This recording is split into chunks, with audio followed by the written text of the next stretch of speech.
እርሱ ቃል ኪዳን ሰጪው ቃል ኪዳን ተቀባይ ከሆኑት መካከል አንዷ የሆነችው የክርስቶስ ኢየሱስ እናት ድንግል ማርያም እንኳን ዝም ተብሎ ማርያም ተብላ እንኳን አትጠራም። በመጽሐፍትም እንኳን ድንግል ማርያም ቅድስት ድንግል ማርያም ተብላ ነው የምትጠራው። እንደ ኢየሱስን ያክል ጌታ ስለኛ ኃጢአት ስለኛ በደል ከሊጦስ አደባባይ እስከ ቀራንዮ ድረስ ማመን የተቀበለ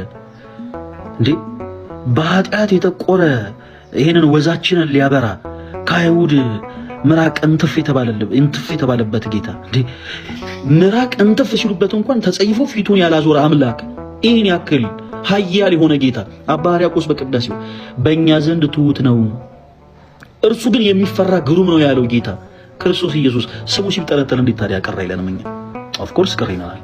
የጌታችን የኢየሱስ ክርስቶስ ስም ሲጠለጠል ቀረ ይለናል። ከዛ ውጪ ግን ፕሮቴስታንት ወንድሞቻችን አንተላም በጨለማ ውስጥ ናቸው ብለን እናምናለን።